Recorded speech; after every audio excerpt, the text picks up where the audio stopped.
Assalamualaikum Ustaz. Saya adalah seorang ibu yang juga merupakan anak dari seorang ibu yang Masya Allah. Saya selalu merasa bahwa Allah itu baik banget. Salah satu kebaikan dan rezeki dan kebahagiaan dan berkah yang Allah berikan kepada saya itu dalam hidup saya adalah saya terlahir dari seorang ibu yang luar biasa. Ibu saya dulu adalah seorang single parent, menjalani kehidupannya sebagai seorang single parent lama, dan kami berdua menjalani kehidupan. Dan saya banyak melihat dan banyak belajar dari beliau menjadi seorang ibu itu ternyata perjuangannya luar biasa. Lalu tibalah suatu hari di saat saya akhirnya mendapatkan rizki dari Allah menjadi seorang ibu. Sekitar tahun 2018 Allah mengizinkan saya dan anak saya untuk menjalani perjalanan. Saya mendampingi anak saya yang pada saat itu didiagnosa leukemia atau kanker darah. Selama perjalanannya, ibu saya itu adalah kekuatan bagi saya, penguat, pembimbing. Ibu saya berada di samping saya, mendoakan saya. Sehingga selama hidup saya itu merasa seperti yang tadi Ustadz bilang, hidup saya tuh mungkin gak selalu indah, mungkin tidak selalu mudah. Bahkan saya menjalani perjuangan, berjuang berdua bersama ibu saya, kita pernah mengalami hal itu. Tapi saya selalu merasa bahwa hidup saya selalu baik-baik saja. Karena selalu ada ibu saya di samping saya. Pada saat titik kehidupan saya yang terendah, yang tersulit dalam hidup saya tetap merasa semuanya baik-baik saja. Saya selalu bilang kepada ibu saya, "Mah, tolong aku, tolong Dena," saya bilang gitu. Doakan saya. Bahkan dulu Ustadz, anak ibu saya tuh ada 4 Ustadz. Kebetulan saya ini sulung dan perempuan sendiri. Saya tuh suka bilang sama ibu saya, "Mah, hari ini udah doain aku belum?" "Udah," mama dulu selalu ngomong gitu. "Semua anak mama 4-4-nya sudah mama doain semuanya." Saya bilang, "Saya gak mau. Dena maunya kalau misalnya mama doain yang lain 4 kali, Dena maunya didoainnya 20 kali." Dan selalu saya omongin itu walaupun dengan bercanda, tapi selalu saya omongin itu sehingga ibu saya sampai bilang bahwa iya, mama sudah doakan kamu lebih banyak dari adik-adik kamu yang lain. Setelah sekian lama saya menjalani kehidupan dengan anak saya, ibu saya mendampingi juga untuk anak saya menyelesaikan, alhamdulillah Ustaz, menyelesaikan pengobatannya. Setelah pengobatannya selesai, di bulan Januari kemarin, Allah ambil ibu saya kembali.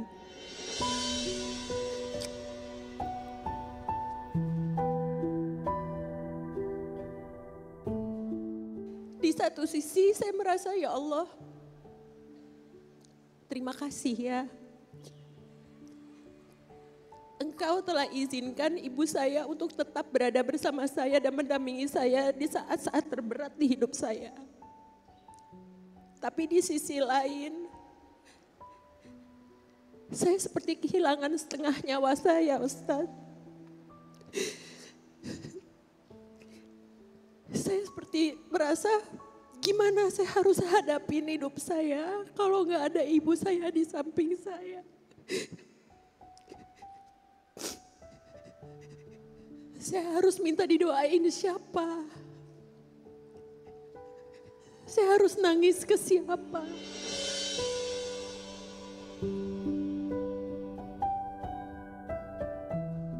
Saya nggak pernah merasa putus asa dalam hidup saya, Ustadz.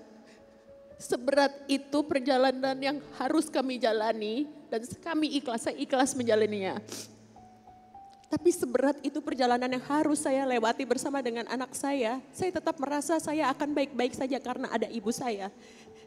Dan sekarang itu sudah nggak ada lagi di hidup saya, Ustadz. Saya harus bagaimana? Saya merasa saya nggak punya kekuatan dan gak punya kaki, berasa seperti kehilangan separuh nyawa saya.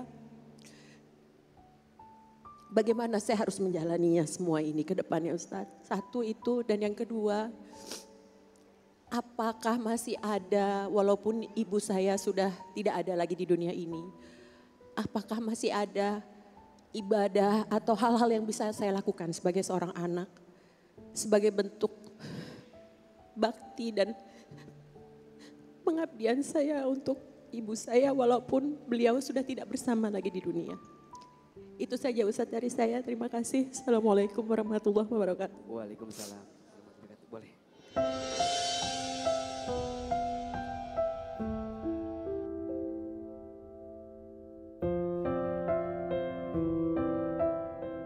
Untuk semua pemirsa yang merasa kehilangan separuh jiwanya, yakni ibu dalam hidupnya. Saya sering bilang, tidak ada yang namanya kehilangan. Yang ada hanyalah Allah mengambil lagi apa yang pernah dititipkan kepada kita. Kalau tujuannya sama adalah surga, pasti ketemu lagi. Guru saya pernah berpesan, Hilman, kamu dengan orang tuamu bukan berpisah, tapi beda take off-nya saja. Beda waktu keberangkatannya saja. Kalau tujuannya sama pasti ketemu lagi. Kadena, Kazi, ibu bukan pergi. Ibu hanya berjalan lebih duluan dibanding kita. Insya Allah semua kebaikan yang pernah ibu hadirkan dalam hidup kita pasti akan dibalas oleh Allah Subhanahu wa taala. Mungkin orang bilang kita adalah orang yang besar, sukses, berhasil. Percayalah, usaha kita mungkin 2%, 3%. Tapi sisanya ada doa ibu kita yang tidak pernah berhenti mendoakan kita. Maka 5 air yang ibu keluarkan untuk anaknya yang tak akan bisa digantikan oleh anaknya. Air ketuban saat ibu mengandung anaknya. Air darah saat ibu melahirkan anaknya. Air susu saat ibu menyusui anaknya. Air keringat saat ibu merawat membesarkan anaknya. Dan air mata saat ibu menangis mendoakan anaknya. Maka jangan kaget, satu ketika ada kisah seorang pemuda bernama Uwais Al-Qarni. Pemuda ini dikisahkan orangnya masih hidup, tapi sendal jepitnya sudah sampai di surga. Bahkan dikisahkan orang ini masyhurun fis sama wala masyhurun fil ar. Namanya viral di langit, walaupun namanya tidak dikenal di bumi. Siapa pemuda ini? Namanya Uwais Al-Qarni. Apa keistimewaannya? Ternyata Uwais Al-Qarni ini selama hidupnya sibuk, habis waktunya untuk mengurus ibunya yang sudah tua renta. Ibunya buta, tidak bisa berjalan dengan baik, lemah, tak berdaya. Satu ketika ibunya minta Uwais untuk berangkat haji ke Baitullah. Apa kata Uwais? Ibu, berangkat haji itu butuh biaya, butuh materi, sedangkan kita tidak punya. Singkat cerita, akhirnya Uwais menggunakan punggungnya untuk menggendong ibunya dari Yaman ke Mekah. Disiapkan kursi kecil, ibunya naik ke punggungnya Uwais, kemudian berjalan dari Yaman ke Mekah, menggendong ibunya agar ibunya bisa berangkat haji. Qadarullah, Setelah selesai, ibunya meninggal. Doa seorang anak yang memuliakan ibu mustajab. Namanya masih di bumi, tapi namanya sudah sampai di langit. Orangnya masih hidup, tapi sendal jepitnya sudah sampai di surga. Maka apa ibadah yang bisa kita lakukan Ustadz untuk ibu yang telah wafat? Ada 4. 1, doakan. Jangan lepas doa terbaik untuk ibu kita masing-masing. 2, lanjutkan kebiasaan baik ibu kita. Kalau dulu Kadena tahu kebiasaan baik ibu apa, lanjutin sama Kadena. Yang ketiga, sambungkan silaturahmi. Kalau ibu punya saudara, punya kerabat, sambungkan. Sungguh ibu kita akan bahagia kalau anaknya menyambungkan silaturahmi dengan kerabatnya. Dan yang keempat, sedekah atas nama ibu kita. Satu kali ada seorang sahabat bernama Sa'ad bin Ubadah. Dia bertanya, ya Rasul, aku ingin berbuat baik kepada ibuku, tapi ibuku sudah meninggal. Bagaimana caranya? Kata Nabi, bangunkan sumur atas nama ibumu. Maksudnya, selama air itu mengalir, maka selama itu pahalanya mengalir untuk ibu kita. Mudah-mudahan untuk ibunya yang masih hidup, Allah panjangkan umurnya, Allah sehatkan badannya, Allah bahagiakan hari tuanya.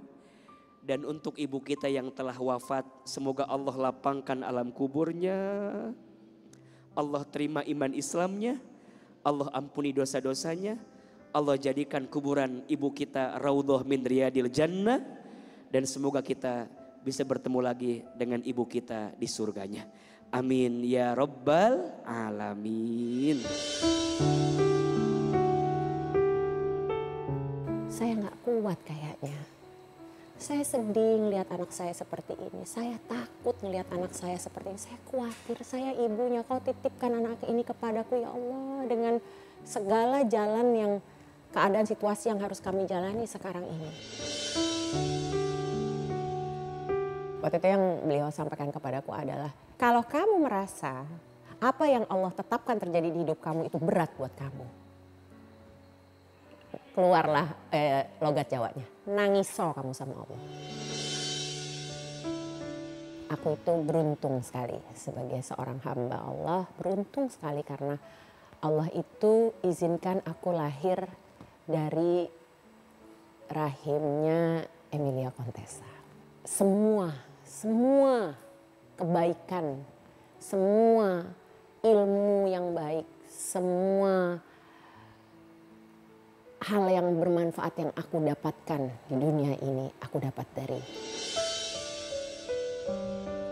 Yang paling menyamankan adalah disadarkan ya bahwa kita tuh sebenarnya tidak ada kata kehilangan. Gitu. Kan sebisa mungkin supaya nanti aku betul-betul bisa ketemu mama lagi di insya Allah di jannahnya Allah. Amin ya rabbal alamin.